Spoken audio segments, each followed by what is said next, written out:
எத்தனை பிரச்சனைக்கு தான் வரும் இந்த வாழ்க்கையில் அப்படிங்கிற மாதிரி வந்து காவேரிக்கும் விஜய்க்கும் வந்து இந்த திருமண ட்ராக்கில் அது அடுத்தடுத்து ஏதாச்சும் பிரச்சனை மேலே பிரச்சனை வர்றது. இப்போவும் வந்து வாயை திறந்து அவங்க பேசாமல் இருக்கிறதுங்கிறத பற்றி எரிச்சலையும் கோபத்தையும் நம்ம ஏற்கனவே பல தடவை வெளிப்படுத்திட்டோம்.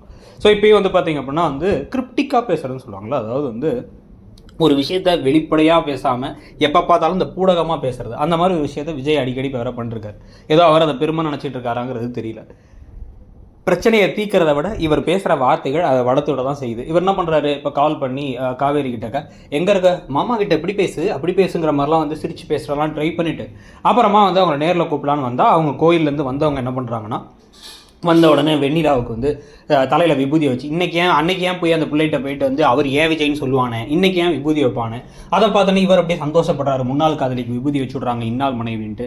அவங்க உடனே மேலே வந்ததுக்கப்புறமா அவனை எது கூப்பிட்டேன் அப்படின்னா, ஒரு முக்கியமான விஷயம், நம்ம கல்யாணம் 1 வருஷம் ஆயிடுச்சு உனக்கு தெரியும்ல, 1 வருஷம் ஆக போதில்லை. ஸோ ட்ரெஸ் எல்லாம் பேக் பண்ணிக்கோ, ஆஃபீஸ்க்கும் போக வேண்டியது இருக்குது அப்படின்னா, ஆஃபீஸ்க்கு எதுக்கு ரிசிக்னேஷன் மெயிலுக்கா அப்படின்னா, அது ஆமாம் எல்லாத்தையும் தெளிவாக புரிஞ்சுக்கிட்டல வா அப்படிங்கிறாரு. ட்ரெஸ்ஸை பேக் பண்ண சொல்லிட்டீங்க, இதெல்லாம் வந்து ரெசிக்னேஷன் மெயில்னு அவங்க நினச்சிட்டு இருக்காங்க, டிவோர்ஸ் பேப்பர் சைன் பண்ணுறோன்னு நினச்சிட்டு இருக்காங்க. அவங்க எவ்வளோ பெரிய ஒரு கன்ஃபியூஷனில் இருப்பாங்க. அவங்கள இன்னும் அதிகரிக்கிற மாதிரி அந்த பொண்ணு இப்படி ரியாக்ட் பண்ணுறதுக்கான பாதி காரணமாக முக்கால்வாசி காரணமே இவர் தான். ஸோ அது தவிர மிச்ச கால்வாசி காரணம் அவங்களே லூஸ்மாக நடந்துக்கிறதுங்கிறது வேறு விஷயம்னு வச்சுக்கோங்க. ஸோ இப்போ இந்த எல்லா விவகாரங்களும் நடந்துகிட்டு இருக்கும் பொழுது இப்போ காவேரியுடைய முதல் கல்யாண நாளுக்காக வந்து ஜாக்கெட் தைச்சிக்கிட்டு இருக்காங்க இவங்க அம்மா சந்திரா.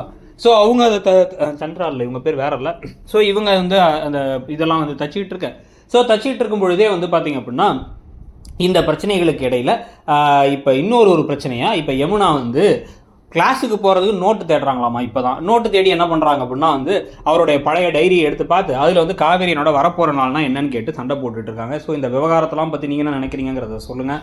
கூடவே கீழே இருக்க ஷாப்பிங் ஐக்கானை கிளிக் பண்ணி மிந்த்ரா அண்ட் ஃப்ளிப்கார்ட்டில் எக்கச்சக்க ஆஃபர்ஸ் போயிட்டுருக்கு. அதில் எது உங்களுக்கு பிடிச்சிருக்கோ பர்ச்சேஸ் பண்ணிக்கோங்க. தேங்க்யூ.